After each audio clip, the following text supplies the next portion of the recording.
Let's bring right now Chief Washington correspondent for ABC News, Jonathan Karl. His new book is entitled Betrayal, the Final Act of the Trump Show. You know, Jonathan, it's fascinating. Over the past several days, we've had two federal judges talking about the betrayal of Donald Trump against those very people who were gullible enough to believe his lies, up in their lives, come to Washington, D.C., and have their entire lives wrecked by the fact that they committed crimes against the United States government. I mean, they were doing his bidding. That is clear, crystal clear in these proceedings, Joe. And it was, you know, Donald Trump's activity didn't begin with his speech at the Olympics on January 6th. This was, as I sketch out in Betrayal, a methodical buildup to January 6th, using all means necessary, everything at his disposal to try to stop the transition of power. It wasn't simply a protest. It wasn't simply a violent protest. It goes far beyond the actual crimes committed at the Capitol on that day, the assault of police officers, the breaking into the building, the vandalism, and all of that. This was much more than that. This was much more than a violent riot. This was an effort to stop the central mechanism of American democracy, the peaceful transition of power. And it did not start with the president's speech that morning. Yeah, Jonathan, we've of course had Bob Woodward and Robert Costa on talking a good bit about what happened the night before.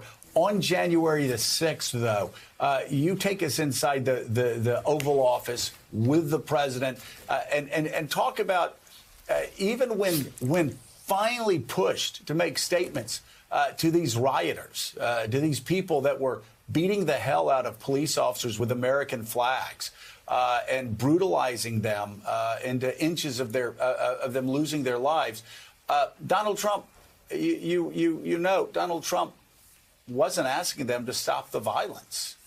No, he wasn't. And Joe, keep in mind, the one video message that he put out that night was after the riot had been underway for hours, and he had been begged. I mean, Kevin McCarthy went public that day to say that he was begging Donald Trump to come out and give a message to the country and to those rioters to stop, to stand down, to go home. I went through, I methodically talked to everybody I could get a hold of who was in the White House that day, everybody who saw the president, everybody that I could find who talked to the president that day. And he was getting this message from several quarters. You've got to get out there. You've got to stop this. So when he finally agrees to give the videotaped message, you know how dreadful that message was. He spends more time praising the rioters. He says, "I love you," to the rioters on that message. But he does tell them to go home. But the thing that blew me away in looking at what happened in the making of that video is they bring the cameras in. I talked to somebody who was there for the taping of that message. They bring the cameras in, and he does a video message, and he forgets to tell them to go home. So they reject it. He does it again. Once again, he doesn't include the only line that really matters, go home. And this goes on for several takes until he finally gives the take that is deemed acceptable, which, of course, was anything but acceptable because he is praising the rioters, not condemning the violence.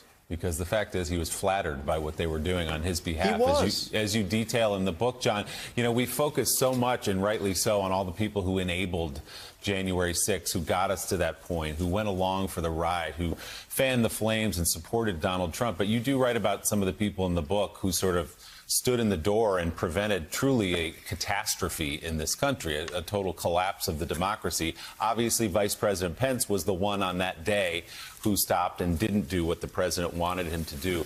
Who else, though, as we look at history now, and you do take a broad look at this, should we be looking at as perhaps someone or some people who helped to stop what could have been an even darker moment in American history? I think there are several, and they are surprising figures because nothing in the background of many of these people would ever lead you to believe that they would have been the one to stand up against Donald Trump. I know Bill Barr is one of the most controversial figures in the Trump universe. His statement coming out and saying there was no fraud was extremely important, but more important than that was his steadfast refusal to use the power of the Justice Department to go out and to do things like seize voting machines and force a rerun of the election or force states to send new electoral votes in. He refused that. You can tell the importance of that because the day after Barr steps down, the acting Attorney General, Jeff Rosen, is summoned to the White House, and Trump now thinks, okay, I've got a new guy, let's try it with this guy. Of course, Rosen also says no. And I think that the people at the Justice Department, when the coup attempt at the Justice Department was attempted in early January, January 2nd, when Trump is going to do this scheme of putting in Jeffrey Clark as the Attorney General, who's then going to go and pressure Georgia and the other states to send new electoral votes. Every other senior official at the Justice Department makes a pact that they will all resign. This is the head of all the key divisions in the Justice Department. That was a major moment. But also, you know, I mean, Raffensperger himself. I would also, one more, sorry for the long answer, there are a lot of people that fit this. One whose name we may never know because she doesn't want her name out there was an official at the a member employee of the parliamentarian's office in the Senate, who when the Senate is rush evacuated, rioters are already in the building and the senators are being rushed to a safe location, says, wait a minute, we've got to grab those boxes. The mahogany boxes that carried the electoral votes. And I've asked people, you know, what would have happened if those boxes had been destroyed, if the electoral votes had been destroyed? I mean, it's not clear because the Constitution has clear rules. You know, that has to be originals. They have to be signed by the states by a certain date. We would have had yet another element of a constitutional crisis if that relatively junior employee of the parliamentarian's office hadn't said, wait a minute, we've got to save the boxes too. Wow. Mike Barnacle is with us. And Mike, you know, what's so important about Jonathan Karl's reporting is that he takes us back through, you know, the minute things that happened in that during the insurrection in itself, talking about the difficulty to get the president to even say the words "go home." How terrifying that is, as the world was watching our United States Capitol building get desecrated and our lawmakers, our leaders, our politicians' lives threatened. And also Trump himself, his participation in this, not just in the days leading up, but on that day, begging people to go to the Capitol, waving his arms, sending him on their way, tricking them, saying he will be there too.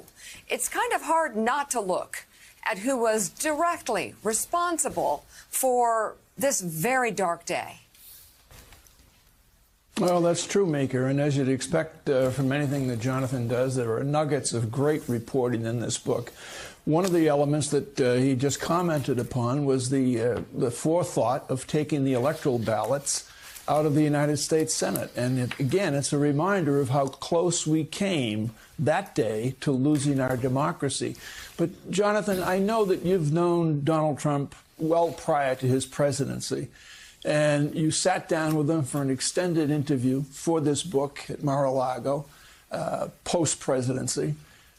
My question to you is going to verge on you volunteering an editorial opinion for us, and it is this.